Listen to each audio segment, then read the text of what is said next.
দাঁড়িয়েছি, কিসের জন্য দাঁড়িয়েছি এই কথাটা আমরা বলতে চাচ্ছি এবং আমরা আশা করব যে আপনারা সবাই আমাদের সাথে একমত হবেন, আমাদের দাবির সাথে আপনারা একমত হবেন এবং আমি মিডিয়ার ভাইদের কাছে অনুরোধ করব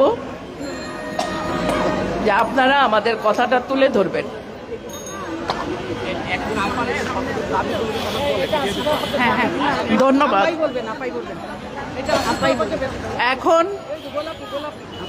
এখন নারী অধিকার আন্দোলনের সেক্রেটারি মোহতারামা নাজমুন নাহার কিছু কথা বলবেন।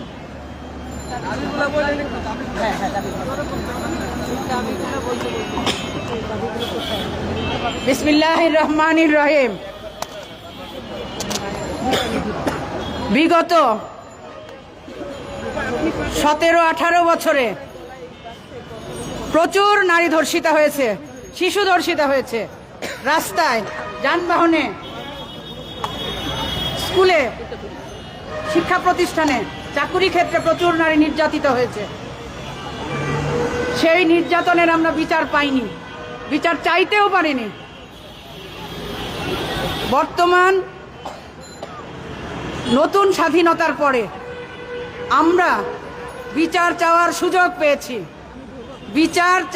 সুযোগ পেয়েছি, তাই অন্তর্বর্তীকালীন সরকারের কাছে আমাদের অনুরোধ, এই ধর্ষকের দৃষ্টান্তমূলক শাস্তি প্রদান করা হোক।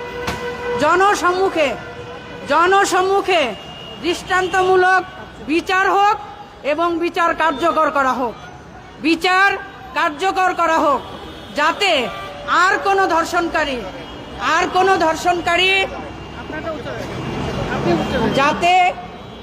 কোনো ধর্ষণকারী সাহস না পায় কোনো নারী বা শিশুকে নির্যাতন করা। নারী শিশুর সম্মান প্রদান করতে হবে। এই উদ্দেশ্য নিয়েই নারী অধিকার আন্দোলন, সামাজিক নারী সংগঠন, নারীর অধিকার আদায়ে সোচ্চার নারী সংগঠন নারী অধিকার আন্দোলন আজ মানববন্ধন করেছে, পথে নেমেছে, যাতে ধর্ষক, নির্যাতনকারী, সন্ত্রাসী প্রত্যেকের দৃষ্টান্তমূলক শাস্তি দেওয়া হয়, আমাদের সরকারের কাছে আমাদের অনুরোধ, আমি আগেও বলেছি, প্রত্যেক নারীর অধিকার আছে বিচার পাবার। আমরা গতকালকে আর্মিদের থেকে পোস্ট করা একটা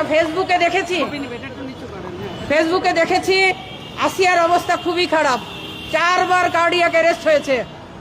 আর্মিদের নিউজ এটা। 90 দিনের মধ্যে আসিয়ার ধর্ষণকারীর বিচার কার্যকর করার অনুরোধ জানাচ্ছি।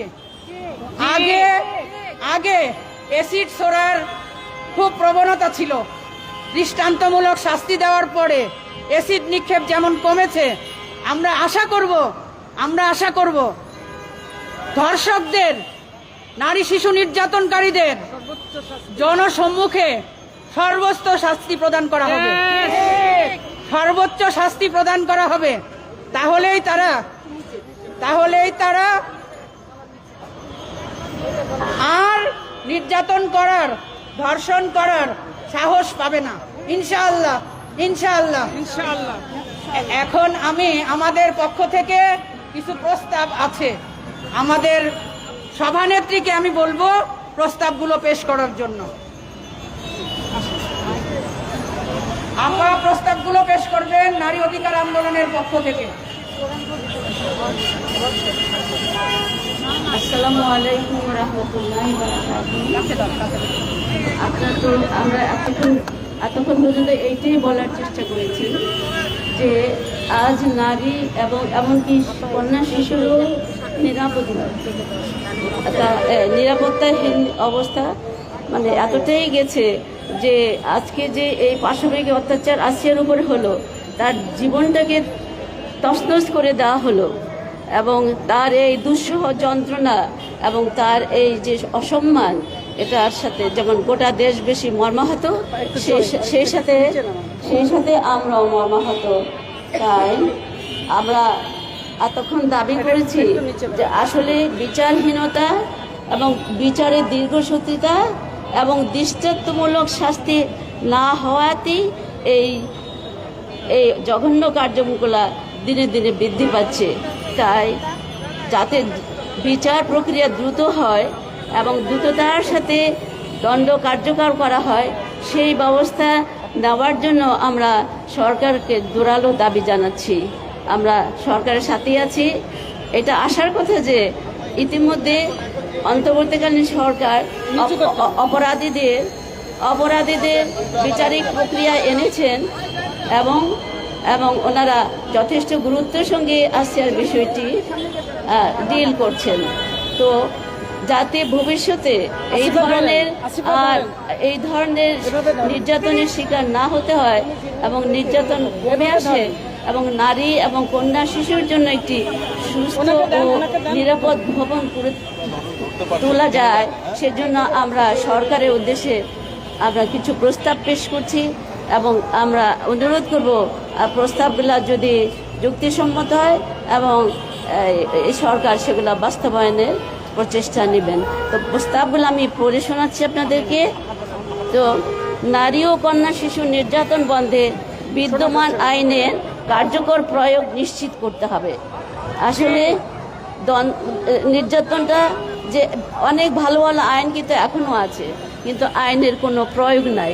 সেই প্রয়োগটাই, সেই অ্যাপ্লিকেশনটাই মানে করতে হবে আপনার। 2, দোষী ব্যক্তিদের অতি দ্রুত আইনের আওতায় এনে যথাসময়ে দৃষ্টান্তমূলক শাস্তির ব্যবস্থা করতে হবে। আমরা দৃষ্টান্তমূলক শাস্তির কথাটা বারবার বলছি। দোষী ব্যক্তিদের অতি দ্রুত আইনের আওতায় এনে যথাসময়ে দৃষ্টান্তমূলক শাস্তির ব্যবস্থা করতে হবে। 3, বিশেষ ট্রাইব্যুনালও আছে, নারী নির্যাতন ট্রাইব্যুনাল মাধ্যমে বিচার কার্য কীভাবে দ্রুত পরিচালনা করা যেতে পারে সেই ব্যাপারে সরকার পদক্ষেপ নেবেন। শরিয়া আইনের ভিত্তিতে এই নির্দিষ্ট কাজের বিচার করা যেতে পারে, কারণ এই ক্ষেত্রে শরিয়া আইনের দণ্ডগুলা যথেষ্ট কঠোর। আসলে কঠোরতা অবলম্বন না করলে এই ধরনের পাশবিক এবং এই ধরনের বিভৎস কার্যক্রম কমবে বলে মনে হয় না। নারী ও কন্যা শিশুর প্রতি এই পাশবিক অত্যাচার দমনে কঠোর দণ্ডবিধির প্রয়োগ করতে হবে, আর এই দণ্ড প্রকাশ্যে কার্যকর করতে হবে যাতে ভবিষ্যতে এই ধরনের কাজ করার সাহস আর কারো না হয়। আপনাদেরকে অসংখ্য ধন্যবাদ। আসসালামু আলাইকুম রহমতুল্লাহ বারাকাতুহু।